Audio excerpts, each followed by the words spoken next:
Good morning at good afternoon sa lahat. Ayan si Shiel. Hello! Ayan. So, this is our first day ba? Kasi halos kalahating araw.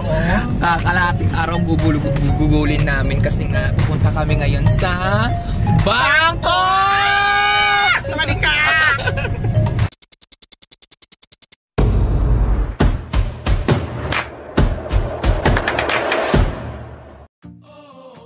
At ayan nga, maaga kaming umalis nito, mga 1 o'clock in the afternoon, kahit 6 PM pa ang aming flight dahil ayaw naming maipit sa traffic. So ayan na nga ang kinakatakutan namin pagpasok dyan sa Maynaiya, ganito ka-heavy ang traffic. So dito pa lang sa area na to, nag-spend kami ng 30 minutes dyan. At after na makalusot dito na sa may Newport, ayan, nakapunta na kami dito sa Ninoy Aquino International Airport Terminal 3. Sa pagpasok pa lang namin, nagbayad kami kagad ng tax at ito ang mga prices niyan. So after nga namin makuha yung aming travel tax, tingnan namin yung gate namin for check-in. Sasakay kami ngayon sa Air Asia going to Bangkok. Kaya hinanap namin ang aming gate. So pumila na nga kami at mahaba na ang pila nito ha. Maaga na kaming umalis. Ayun, nakalabas na kami ng immigration. So, pupunta muna kami dun sa gate malapit. Tapos, kakain lang kami sandali. Abangan niya na lang kami mamaya. Ayan, busy siya, oh. Bongga siya. Ha? May update. Anong oras na. So, umalis kami alaunan ng hapon. Nakarating, nandito na kami sa boarding gate ng 3:50. So, ngayon nandito kami ngayon sa boarding gate, 3:50. So, hintayin nyo na lang kung makakarating kami sa aming destination for today's video. Pupunta kami ng Bangkok, Thailand. So, nakalagpas nga kami ng immigration kanina. So, hindi naman siya nagtanong sa ate girl sa immigration kung ano yung gagawin namin. So, nagtanong lang siya kung government employee. Sabi ko, private. Same lang ba, Trish? Yes, ganun lang. Tapos sabi niya, ang pretty mo. Tatak. Ganun. So, ganun lang kadali. So, medyo kasi madami yung crowd kanina doon sa immigration dahil yung mga palabas ng bansa.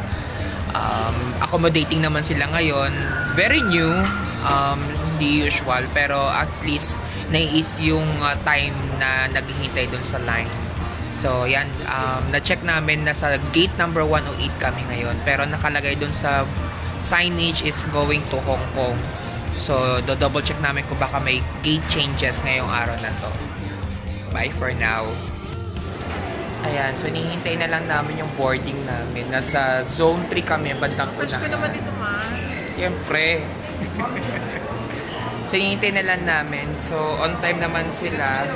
Simula na yung boarding. Ang flight namin 6:20. Ngayon ay 5:47. So, tingnan natin kung walang aberya sa flight. Maga-maga pa yung mata ko.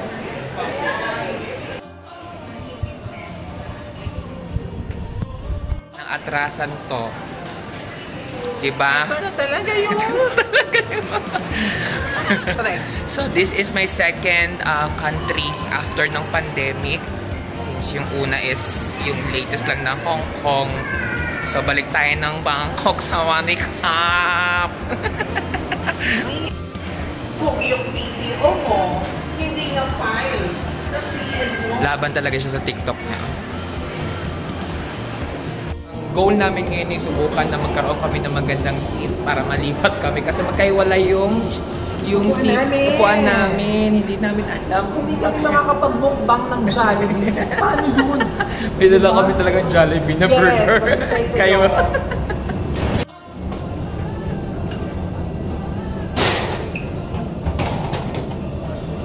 Yes, magkatabi kami mag-cope. Success ang Air Asia ka. Kasi magandang leg room pag dito ka sa may red. Malaki kasi mga bias na. So gusto nyong medyo malaking leg room, doon kayo sa may exit row. Correct. Seatbelts and crew fasten. Start day table and open your window shade. Please switch all electronic devices to flight mode. Smoking and vaping are strictly prohibited. Thank you. Should an oxygen mask automatically drop on the compartment above your seat, immediately pull the mask firmly towards you. Place the mask over your nose and mouth, with a headband tightly around your head and breathe normally. Place your own mask first, before assisting others. Sharp objects on your body. Slip vest over your head. Take the tape around your waist. Push on the aircraft. Hold on sharply the red tag at the lower end and place.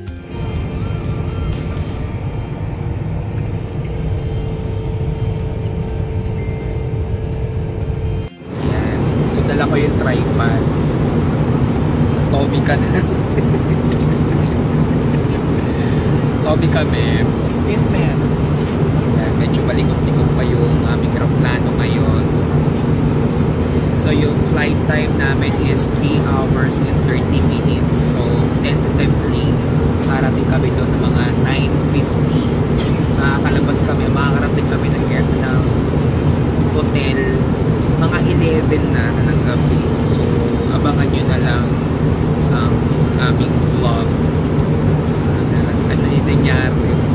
So, GL Kutong, anong dala natin ngayon? Kumain ka na. Meron kami yung beach mango pie. Salamat sa mix and match. At saka yung burger. Yung pamatay na amoy ng burger sa loob ng aeroplano. See you later. Ganda na walang paalam. Long ago, now most of the hurt were dead gone, but they're back again, just like a long lost friend. All the songs I love so well, every sha-la-la-la, every one sunshine.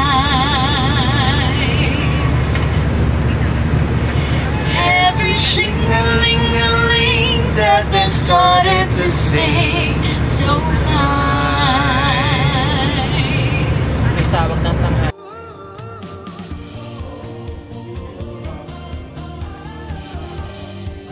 Ayan, finally nakarating na tayo sa Thailand. Local time is 8:48. So, 1 hour behind sila sa Pilipinas. Touchdown, Bangkok. Touchdown na! Yes!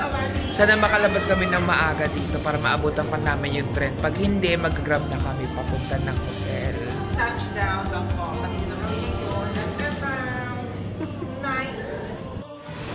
Wala pang 30 seconds, tapos na ako sa immigration. Hintay ko lang si Trisha. Nandito lang yung immigration office kasi sa taas lang. Ayan si Trisha, hintay ko lang. Wala pa 30 seconds. Tingnan natin. Ngayon hanapin lang natin yung bagahe galing ng Manila. Nasa Bay 3. Bay 3. Ano pala sa kabila? Kabila. Ayan, mega walk kaming dalawa ni Trisha kasi nahanap namin yung pupunta kami ng train station since maaga pa naman. Mainit, day. Parang Pinas lang talaga. Nakulan ako sa ish ko. Nakatulog naman tayo sa airport kanina.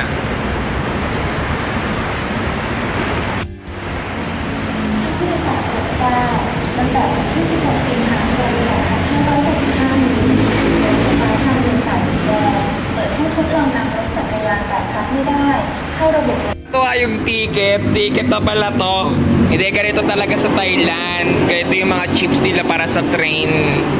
O kailangan mo lang siyang i-scan. Si Miss Trisha kasama... ano experience naman yung kasama ang lokal na Thai? So, ayun nga, naabutan nga namin yung red line dito sa airport.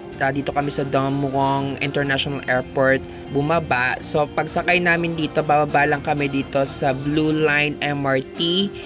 Doon kami bababa sa Silom at doon kasi nakalocate yung aming hotel accommodation. Tingnan naman yung trend nila, napakaganda. So after nga namin mag-check-in, ayan, lumabas kami kagad ni Trisha at kumain ng aming late dinner na. So sinimulan namin umorder muna ng sweet since nakapag-order na kami ng aming food. Hinihintay lang namin yung maluto at ayan nga. Siyempre hindi namin palalampasin ang isa sa mga delicacies dito sa Bangkok, ang mango sticky rice. Ayan.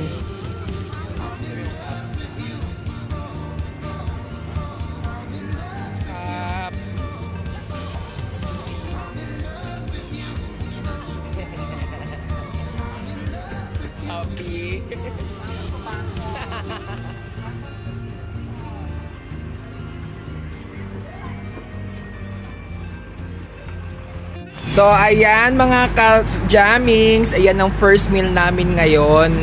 So, dahil gutom kami, ayan, pakita ko lang sa inyo. Meron kaming crispy pork, meron kaming pad thai, at may mga friends akong hindi dapat kinakain, pero uminom naman ako ng gamot. Pero kami sticky rice for dessert. Enjoy! So, ito ang mission ko kay Trisha.